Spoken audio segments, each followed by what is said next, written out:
he said that Amarani Rabbi bitis'in. My Lord commanded me, my Lord ordained me for 9 things. What are that 9 things? The first, the Messenger of Allah said that my Lord commanded me that khashiyatillahi fi sirri wal alaniya, that I must fear Allah subhanahu wa ta'ala openly and in public and in secret. Openly and secretly I should fear Allah subhanahu wa ta'ala. Fear of Allah, this is the root of all good deeds.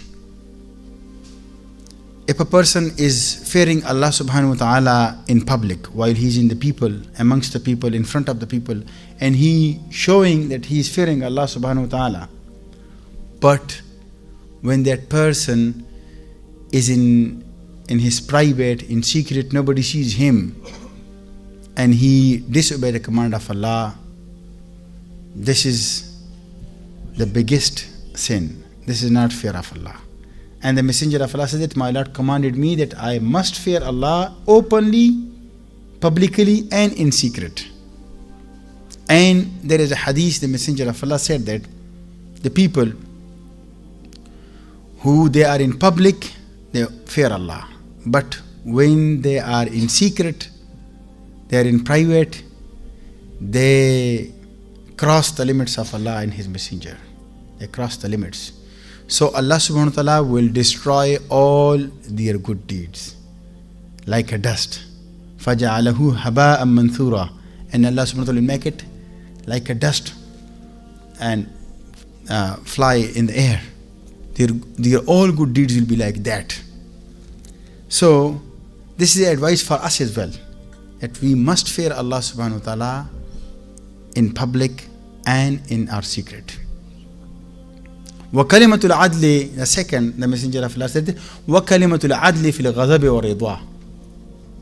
And the second, the Messenger of Allah said that my Lord commanded me that I shall speak a word of justice if I am against someone or if I am in the favor of someone.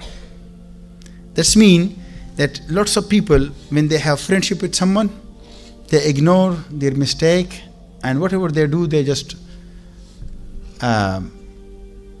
try to accommodate them.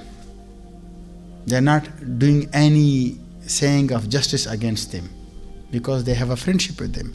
And if they are angry with someone, even if they are correct, still they are against them and they are not saying a word of justice.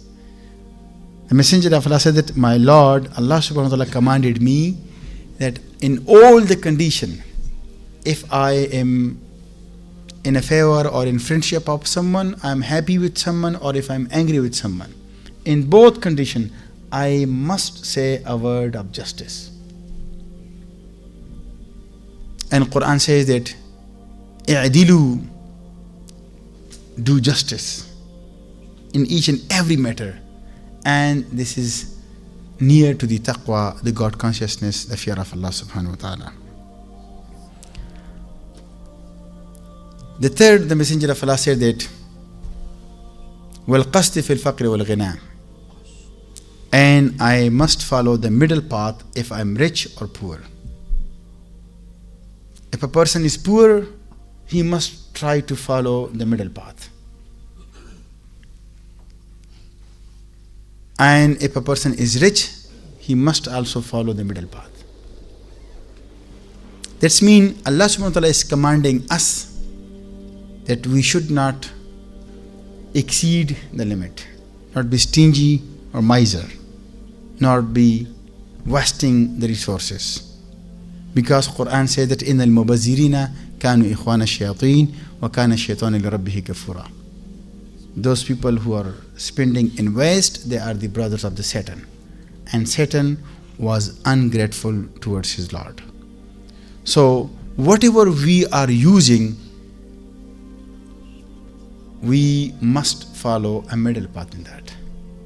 Not be stingy, nor be wasting. In each and every aspect of our life. If there is time, we shouldn't waste time.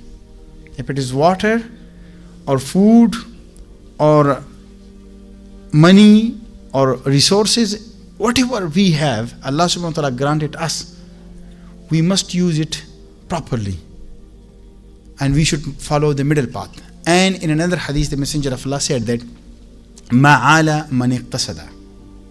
A person who follow the middle path will never ever be helpless. If you're using your resources properly, nor stingy, nor wasting it, Allah subhanahu wa ta'ala and the Messenger of Allah guaranteed that that one person will never ever be helpless. He will not be in need of the people to get help from the people and begging for help of the people. The fourth, the Messenger of Allah said that, وَأَنْ أَسْوِلَ مَنْ قَطَعَنِي, that I should enjoin those who cut off the relation with me. Allah subhanahu wa ta'ala commanded that we must abide and must have connection with our family members. And in the family members, the first priority is the parents. We should not cut off the relation with our parents, the brothers and sisters, the grandparents, and the near relatives and all the relatives. We should not cut off the relationship with them. Because the Messenger of Allah said in another hadith that لا يدخل الجنة قاطع.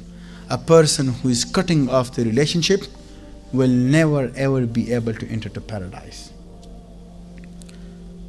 So a companion came to the Messenger of Allah that my relatives are cutting off the relationship with me and I'm enjoining with them.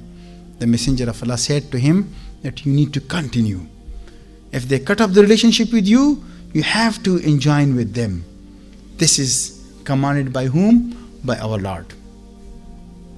The fifth, the Messenger of Allah said that, وَأَنْ أَعْفُوَ مَنْ ظَلَمَنِي, and I should forgive those who did injustice with me. Forgiving the people, this is the characteristic of Allah subhanahu wa ta'ala, and the Messenger of Allah taught us that we must forgive the people who do injustice with us. If you're forgiving them for the sake of Allah subhanahu wa ta'ala, Allah subhanahu wa ta'ala will reward us. You know, lots of people, they put grudges in their hearts for many, many years, and it's damaging us.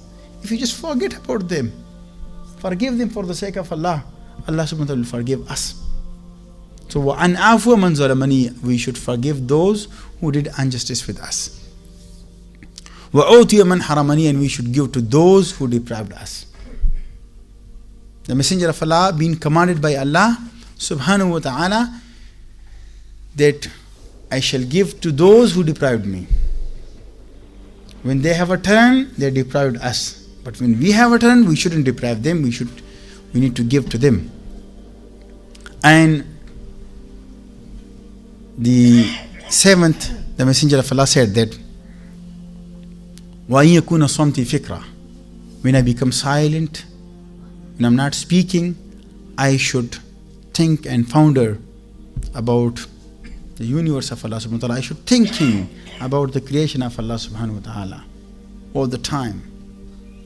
وَنُتِقِي ذِكْرًا, and when I shall speak, I should speak the remembrance of Allah subhanahu wa ta'ala. So when I speak, my speak and my talk shouldn't be shows that I forgot Allah subhanahu wa ta'ala. Shouldn't be like that. And Allah subhanahu wa ta'ala again and again commanding us in the glorious Quran that Uthkurullaha dhikran kathira. O you who believe, remember Allah subhanahu wa ta'ala in the remembrance, in abundance. In abundance, remember your Lord Allah subhanahu wa ta'ala. So when I shall speak, MashaAllah, Subhanallah, Alhamdulillah, all the time I remember Allah subhanahu wa ta'ala. وَنَزَرِ عِبْرًا, and when I should see something, I take lessons from it. These are the 9 points the Messenger of Allah said, my Lord commanded me. And at the end, the Messenger of Allah said that, وَأَنْ أَمَرُوا بِالْمَعْرُوفِ وَأَنْهَى عَنِ الْمُنْكَرِ, and I should enjoin what is good and forbid that what is wrong. I'm repeating that 9 things the Messenger of Allah said that my Lord commanded me that I should fear Allah subhanahu wa ta'ala openly and secretly. Second, I should speak a word of justice if I'm against someone or I'm in favor of someone. Third, I should follow the middle path if I'm rich or poor. The fourth, that I should enjoin those who cut off the relationship with me. Fifth, that Those who deprived me, I shall give to them. The sixth, the person who did injustice with me, I should forgive them. The seventh, that when I am silent, I should think and ponder. And the eighth, that when I speak the remembrance of Allah subhanahu wa ta'ala. When I see something, I derive lessons from it. And at the end, the Messenger of Allah said that I must enjoin what is good and forbid that what is wrong. May Allah subhanahu wa ta'ala give us tawfiq and ability to obey Allah and His Messenger. Wa akhiru dawana alhamdulillahi rabbil alameen.